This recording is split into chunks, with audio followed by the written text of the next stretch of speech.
नमस्कार मित्रों, जैसा कि आप सभी जानते हैं कि यूपी पीसीएस प्रीलिम्स का एग्जामिनेशन करीब है और इसी के मद्देनज़र हमने कुछ प्रश्नोत्तरी श्रृंखला का हमने शुरुआत किया है।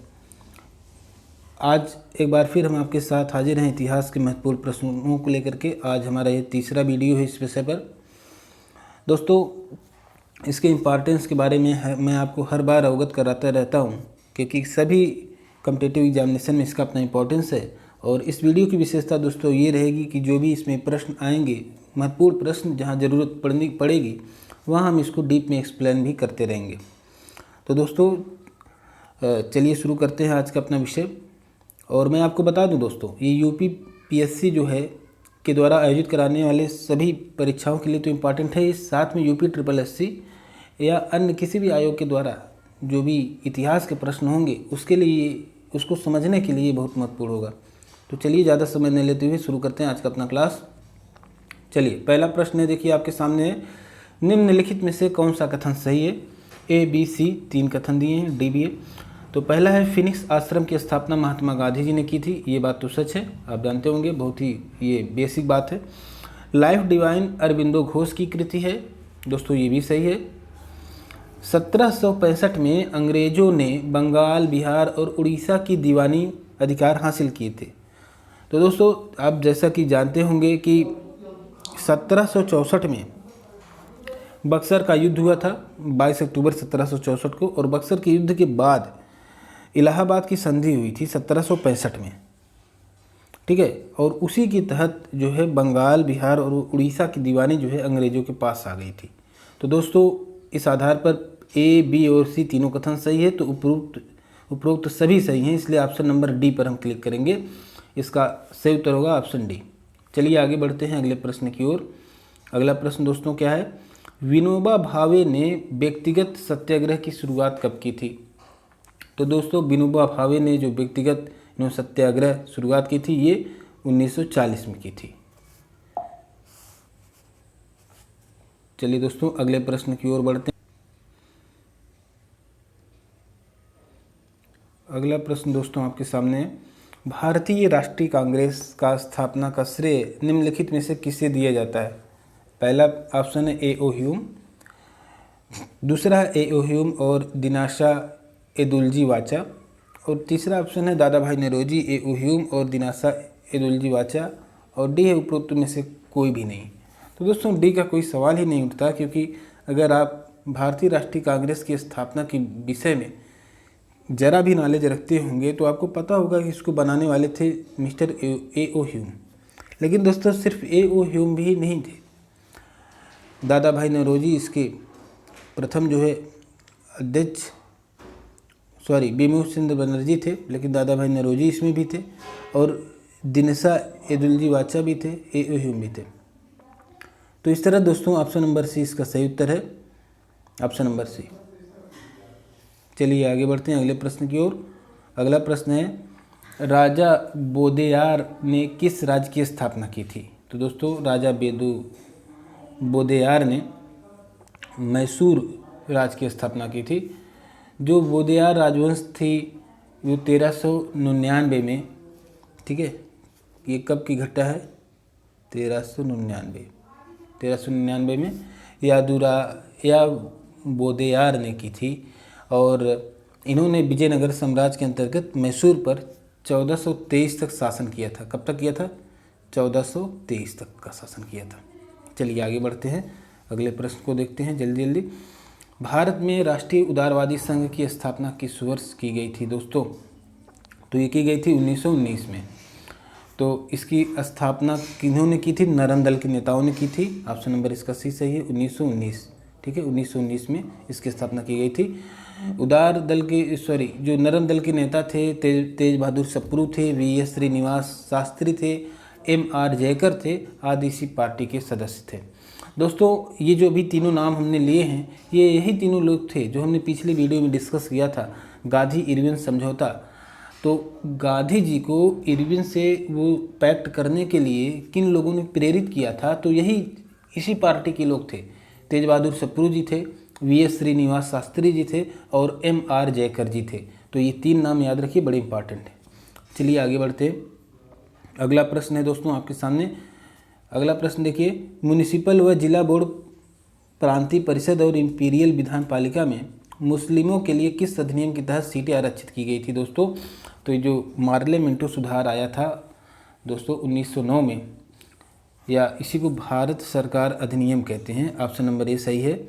भारत सरकार अधिनियम के तहत जो है, पहली बात तो जो भी भागीदारी थी, भारतीयों को सीमित संख्या में शासन में भाग लेने का जो अधिकार था, वो इसी मार्ले मिंटो सुधार के द्वारा आया था।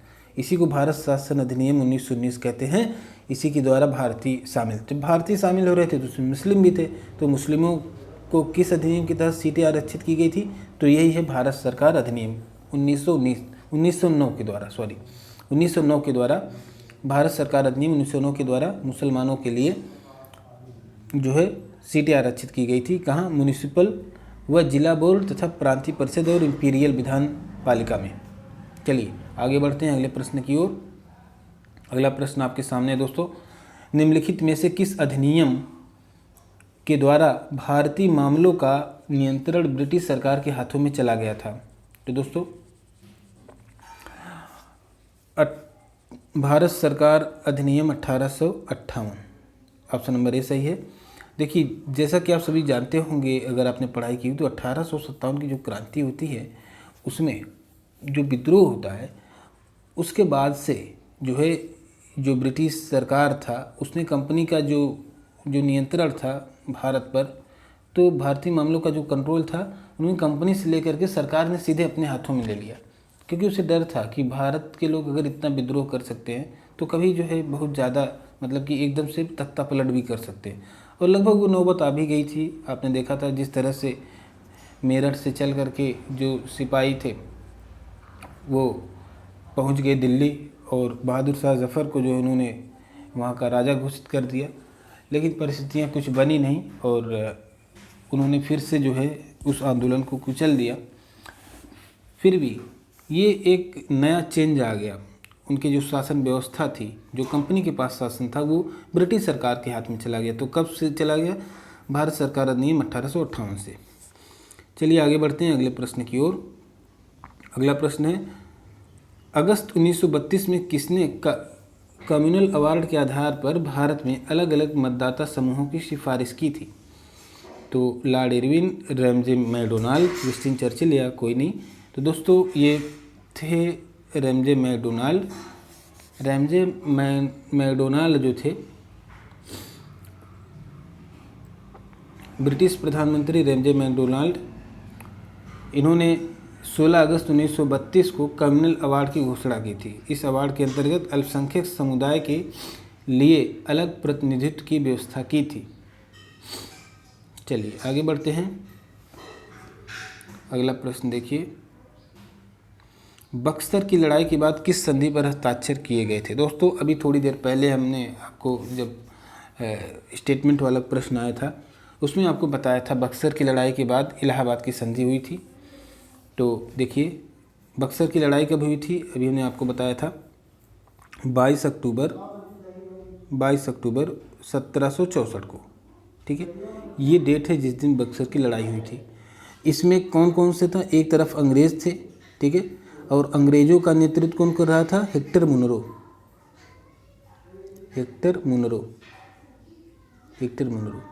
और दूसरी तरफ 3 सेनाएं थीं। एक मीर कासिम की सेना थी, और दूसरा शुजाउद्दौला की सेना थी, और तीसरा दोस्तों शाह आलम द्वितीय की सेना थी। तो दोस्तों ये तीनों सेनाओं को जो है अंग्रेज़ों ने पराजित किया, और इसी पराजय के बाद इलाहाबाद की संधि होती है। 2 बार संधियाँ होती हैं। एक बार अगस्त 1765 को होती है, जिसे इलाहाबाद की प्रथम संधि कहते हैं। इसमें मुगल सम्राट जो शाह आलम द्वितीय थे, ठीक है, और अंग्रेज़ गवर्नर लॉर्ड क्लाइव, उनके बीच संधि होती है। और इसके तहत जो है बंगाल, बिहार और उड़ीसा की जो दीवानी थी, ठीक है, अस्थायी रूप से वो कंपनी को दे दी जाती है, ठीक है, वो कंपनी के पास चली जाती है, बंगाल, बिहार और उड़ीसा की दीवानी। और इसके बदले मुग़ल सम्राट को 26 लाख रुपए की वार्षिक पेंशन जो है प्राप्त हो रहा था। तो उनको एक पेंशनर बना दिया गया, शाह आलम द्वितीय को। कंपनी ने अवध के नवाब से जो कड़ा और इलाहाबाद के ज़िले थे वो ले लिया गया और शाह आलम द्वितीय को जो सौंप दिया गया। अवध के नवाब से लिया, इलाहाबाद और कड़ा का क्षेत्र और शाह आलम द्वितीय को दे दिया। और दूसरी संधि होती है क्लाइव और जो अवध के नवाब थे शुजाउद्दौला, क्योंकि शुजाउद्दौला जो थे अवध के नवाब थे और उनसे 2 क्षेत्र छीन लिए थे, कड़ा और इलाहाबाद का, और शाह आलम द्वितीय को दे दिया गया था। अब इनके बीच क्या ट्रीटी होती है वो देखिए। इलाहाबाद और कड़ा को छोड़कर अवध का जो शेष भाग था वो नवाब को वापस कर दिया गया। मतलब कि जो अवध के नवाब थे उनसे 2 क्षेत्र तो छीन लिया गया था, बाकी सब वापस कर दिया गया था। लेकिन एक और शर्त थी, अब जो ये नवाब थे शुजाउद्दौला अवध के नवाब थे, ये जो है कंपनी को 50 लाख रुपए इनको देना पड़ेगा और ये अपने खर्च पर अपनी सुरक्षा के लिए जो है अंग्रेज सेना रखेंगे। मतलब प्रोटेक्शन इनको चाहिए और सेना रहेगी अंग्रेज़ों की और उसका खर्चा भी इन्हीं को देना होगा नवाब साहब को। तो ये जो 2 संधियाँ थीं और दोनों संधि इलाहाबाद की प्रथम संधि, दूसरी इलाहाबाद की द्वितीय संधि। तो बक्सर की लड़ाई के बाद जो है किस संधि पर हस्ताक्षर किए गए, तो इलाहाबाद की संधि पर हुए। चलिए आगे बढ़ते हैं अगले प्रश्न की ओर। देखिए दोस्तों, 1906 में मुस्लिम लीग की स्थापना किस स्थान पर की गई? तो 1906 में मुस्लिम लीग की स्थापना जो है ढाका में की गई थी दोस्तों। कहाँ की गई थी? ढाका में। और इसके कुछ खास जो नेता थे वो कौन कौन थे? आगा खान थे, नवाब सलीमुल्लाह खान थे, नवाब मोहसिन उल मुल्क थे। इन्हीं लोगों के नेतृत्व में 1906 में ढाका में जो है मुस्लिम लीग की स्थापना की गई थी, दिसंबर 1906 में। और आगे चलकर यही मुस्लिम लीग जो है मुस्लिमों के लिए अलग देश पाकिस्तान की मांग भी करता है। चलिए आगे बढ़ते हैं। 10 प्रश्न हो गए, 11वां प्रश्न हमारे पास है। 11वां प्रश्न क्या कह रहा है कि देखिए, सुभाष चंद्र बोस के अंतर्गत पोर्ट ब्लेयर आज़ाद हिंद फौज सरकार का मुख्यालय किस समय काल के दौरान था? ठीक है, तो पोर्ट ब्लेयर में आज़ाद हिंद फौज जो सरकार थी इसकी स्थापना 29 दिसंबर 1943 को की गई थी। इस सरकार का कार्यक्षेत्र जो है काफ़ी सीमित था। तो 1943 में देखिए बन रही है आज़ाद हिंद फौज, ठीक है। तो 1943 से 44 के बीच जो है ऑप्शन नंबर सी सही है, 1943-44। पोर्ट ब्लेयर आज़ाद हिंद फौज सरकार का मुख्यालय किस समय के दौरान था? तो ये मुख्यालय बना था 1943-44 के बीच, क्योंकि जो आज़ाद हिंद फौज था उसकी स्थापना हुई थी 29 दिसंबर 1943 को दोस्तों। ये डेट आप याद रखिए। चलिए आगे बढ़ते हैं अगले प्रश्न की ओर। अगला प्रश्न है, गुरु गोविंद सिंह का जन्म स्थान तख्त हरमिंदर साहिब किस शहर में स्थित है? तो दोस्तों ये है पटना में। ऑप्शन नंबर अमृतसर, बठिंडा, पटना या रोपड़, तो ऑप्शन नंबर सी है सही है, पटना। और ये जो थे गुरु गोविंद सिंह, ये 10वें गुरु थे, सिख धर्म के 10वें गुरु, 10th प्रीचर। इनका जन्म पटना में हुआ था 22 दिसंबर 1666 को, 1666 को हुआ था गुरु गोविंद सिंह का जन्म पटना में। चलिए आगे बढ़ते हैं। और पटना साहिब का निर्माण किस सिख साम्राज्य के किस शासक ने कराया था? तो महाराजा रणजीत सिंह ने कराया था, ठीक है, ये भी याद रखिए। अगला प्रश्न क्या है, नेहरू समिति द्वारा संविधान का ड्राफ्ट कब तैयार किया गया था? तो दोस्तों नेहरू रिपोर्ट जो है, नेहरू रिपोर्ट मोतीलाल नेहरू ने तैयार की थी। कब की थी? तो 28 से 30 दिसंबर 1928 में पेश किया गया था तो 1928 को ही जो है तैयार हुई थी। और इस रिपोर्ट के द्वारा भारत को डोमिनियन स्टेटस देने की जो मांग की गई थी वो इसकी विशेषता दोस्तों। तो नेहरू रिपोर्ट जो है, संविधान का ड्राफ्ट जो था वही, उसी को हम नेहरू रिपोर्ट कहते हैं, ठीक है। तो 1928 में तैयार की गई थी और इसके द्वारा डोमिनियन स्टेटस देने की मांग रखी गई। मतलब ये पूर्ण स्वराज का मांग नहीं रख रहे थे लोग, जबकि जवाहरलाल नेहरू वगैरह और जो CR दास वगैरह थे, ये लोग जो है इसका विरोध करने लगे थे कि डोमिनियन स्टेटस लेकर हम क्या करेंगे, हमें पूर्ण स्वराज चाहिए। तो उन्होंने स्वराज पार्टी बनाई थी, लेकिन ये डोमिनियन स्टेटस था क्योंकि इन्होंने केवल शासन में भागीदारी मांगी थी। तो ये है मोतीलाल नेहरू का डोमिनियन स्टेटस, जिसे आप नेहरू रिपोर्ट कहते हैं। चलिए आगे बढ़ते हैं अगले प्रश्न की ओर। अगला प्रश्न क्या है दोस्तों, दक्षिण अफ्रीका से लौटने के बाद गांधी जी का भारत में पहला सफल सत्याग्रह कौन सा था? चौरी चौरा, दांडी, चंपारण या बारदोली? दोस्तों ये जो सत्याग्रह था महात्मा गांधी जी का, दक्षिण अफ्रीका से जब लौटे थे उसके बाद चंपारण सत्याग्रह किया था। बिहार का जो चंपारण जिला है वहाँ पर 3 कठिया पद्धति लागू हुई थी, यानी 3/20 भाग पर, यानी 15% भाग पर भारतीयों को नील की खेती अनिवार्य कर दिया गया था। उसी के विरोध में एक किसान थे रामचंद्र शुक्ल, जो लखनऊ में आकर गांधी जी से मिले और उनको राजी किए कि आप चलिए आंदोलन कीजिए। फिर गांधी जी वहाँ गए, इनके साथ दोस्तों डॉक्टर राजेंद्र प्रसाद भी गए, अन्य लोग भी गए। तो गांधी जी ने वहाँ आंदोलन किया और अपना रिपोर्ट वहाँ पे बना के दिया। और 3 कठिया प्रणाली जो थी, 3/20 भाग पर खेती करने की जो समस्या थी नीलों की, उसको उन्होंने ख़त्म किया। तो पहला सफल जो सत्याग्रह था, सत्याग्रह यानी बिना खून खराबा किए सत्य के आधार पर, ठीक है, ये था चंपारण सत्याग्रह। कब हुआ था? 1917 में। 1917 में चंपारण सत्याग्रह किया था महात्मा गांधी ने। दक्षिण अफ्रीका से लौटे कब थे? लौटे थे 1915 में। और दक्षिण अफ्रीका से जब लौट के आए थे, इसीलिए जो है 9 जनवरी को, 7 से 9 जनवरी को जो है आपका ये प्रवासी भारतीय दिवस भी मनाया जाता है। तो देखिए 1917 में जो है चंपारण की वो हुई थी विजय इनकी, चंपारण सत्याग्रह की।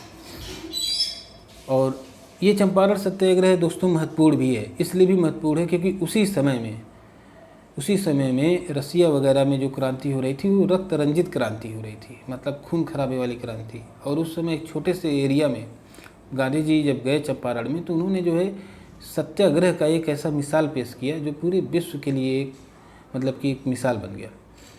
तो ये एक इम्पॉर्टेंस है। दूसरा इम्पॉर्टेंस दोस्तों, जब गांधी जी कहीं जाते थे आंदोलन करने, तो सिर्फ एक ही उद्देश्य नहीं होता था। उन्होंने जो 3/20 भाग पर खेती, नील की खेती वाला जो मसला था उसको तो सॉल्व किया ही, साथ ही साथ दोस्तों जहाँ वो गए वहाँ छुआछूत विरोधी बातें, वहाँ एक स्कूल की स्थापना की, ठीक है, इस तरह से वो अपने कार्य करते रहे। तो ये कुछ बातें थी चंपारण सत्याग्रह से रिलेटेड। चलिए आगे बढ़ते हैं। अगला प्रश्न है, निम्नलिखित में से किस अधिनियम को अराजक व क्रांतिकारी एक्ट 1919 भी कहा जाता है? देखिए जब यहाँ पे दे ही दिया 1919 तो आप समझ ही गए होंगे कि ये रोलेट एक्ट है, रोलेट एक्ट 1919। इसमें बिना किसी मतलब कि बिना किसी को नोटिस दिए जो है, और सरकार किसी को भी गिरफ्तार कर सकती थी बिना किसी आरोप के, और इसलिए इसको बिना अपील बिना दलील जो है कानून कहा जाता था। बिना वकील, बिना दलील, बिना अपील कानून कहा जाता था, या काला कानून कहा जाता था, अराजक एक्ट कहा जाता था, ठीक है। तो इसको रोलेट एक्ट कहते हैं। और इसी के विरोध में जो है, जब इसका विरोध हुआ जो है पंजाब में, वहाँ डॉक्टर सैफुद्दीन किचलू और डॉक्टर सत्यपाल, इन लोगों ने विरोध किया, तो इनकी गिरफ्तारी हो गई थी दोस्तों। तो उन्हीं की गिरफ्तारी के विरोध में जो है जलियांवाला बाग में भारी संख्या में लोग वहाँ मौजूद थे, वहाँ मीटिंग चल रही थी, और वहीं पर जनरल डायर ने इन पर गोलियाँ चलवाई थी। तो इसी से जो है इस मतलब कि जलियांवाला बाग हत्याकांड 13 अप्रैल 1919 को रूलेट एक्ट के विरोध में ही हुआ था। चलिए आगे बढ़ते हैं। 1946 में गठित अंतरिम सरकार के उपराष्ट्रपति कौन थे? 1946 में गठित अंतरिम सरकार के उपराष्ट्रपति कौन थे दोस्तों? तो ये थे आपके Pandit Jawaharlal Nehru ji. Option number B सही है, जवाहरलाल नेहरू। तो अंतरिम सरकार की स्थापना कब हुई थी? 2 सितंबर 1946 को हुई थी और जवाहरलाल नेहरू उपराष्ट्रपति थे और sir cloud commander in chief थे। चलिए अगले प्रश्न की ओर बढ़ते हैं दोस्तों। अगला प्रश्न क्या कहता है? निम्नलिखित में से किस अधिनियम को भारत में संसदीय प्रणाली शुरू करने के लिए जाना जाता है? भारत परिषद अधिनियम 1892, भारतीय परिषद अधिनियम 1904, भारतीय परिषद अधिनियम 1909 या भारत सरकार अधिनियम 1919। तो दोस्तों भारतीय परिषद अधिनियम 1992 ऑप्शन नंबर ए सही है। ठीक है, इसे ही भारत में संसदीय प्रणाली शुरू करने के लिए जाना जाता है। इस व्यवस्था के तहत सदस्यों को प्रश्न पूछने का अधिकार प्राप्त हुआ और इस अधिनियम को जन प्रतिनिधित्व का प्रणेता भी कहा जाता है।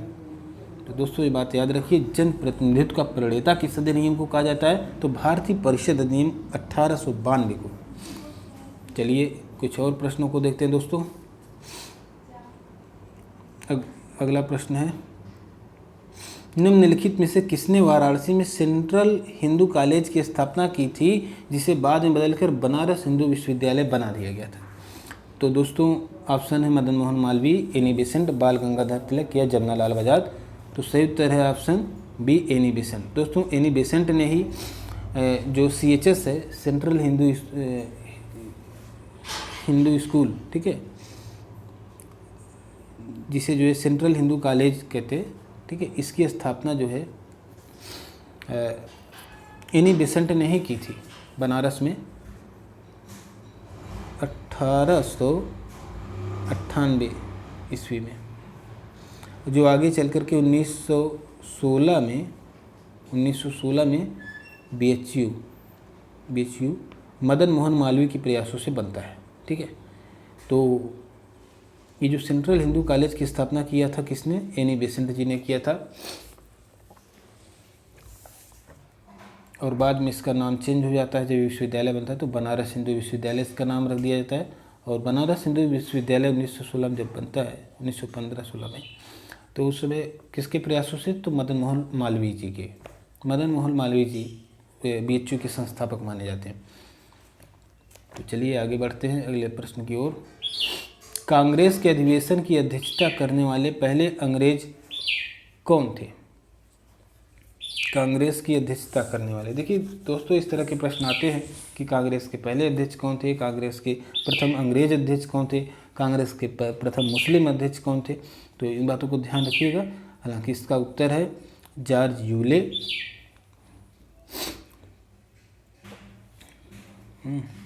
जॉर्ज यूले कांग्रेस के अधिवेशन की अध्यक्षता करने वाले पहले अंग्रेज कौन थे? जॉर्ज यूले थे। और उन्होंने कहाँ पर किया था इसकी अध्यक्षता? इलाहाबाद में। इलाहाबाद में इन्होंने इसकी अध्यक्षता किया था। चलिए आगे बढ़ते हैं अगले प्रश्न की ओर। और हाँ, और प्रथम मुस्लिम अगर कहे तो अंग्रेज कह दिया, ठीक है, जॉर्ज यूले प्रथम अंग्रेज अध्यक्ष थे और प्रथम मुस्लिम अध्यक्ष कौन था? बदरुद्दीन तैयब थे। ये दोनों प्रश्न बार बार आते हैं, अक्सर आते हैं। चलिए, महात्मा गांधी कांग्रेस के किस अधिवेशन में मात्र एक बार अध्यक्ष बने थे? महात्मा गांधी कांग्रेस के किस अधिवेशन में मात्र एक बार अध्यक्ष बने थे? तो दोस्तों ये शायद प्रश्न आ चुका पहले, बेलगांव में, कर्नाटक। बेलगांव कहाँ है दोस्तों? कर्नाटक है। और कब किए थे ये? 1924 में। 1924 का जो कांग्रेस का अधिवेशन हुआ था, एक ही बार गांधी जी ने इसकी अध्यक्षता की थी कर्नाटक में 1924 में, बेलगांव में। तो दोस्तों 20 प्रश्न हो गए हैं और कितना समय हो गया देखिए, लगभग 24 मिनट भी हो गया। तो मैं समझता हूँ कि अब आज यहीं तक, ठीक है। तो आज के लिए बस इतना ही दोस्तों, मिलते हैं नेक्स्ट वीडियो में। शाम तक शायद हमारी नई वीडियो अगर मैं बना दूंगा तो नई वीडियो भी अपलोड हो जाएगी। आप इसे देखते रहें और शेयर करें, और जो भी आपके सुझाव हों वो आप हमें दे सकते हैं। इंटेंस लाइट यूट्यूब चैनल को आपका प्यार ऐसे ही मिलता रहे। आप सभी का हार्दिक आभार, बहुत बहुत धन्यवाद।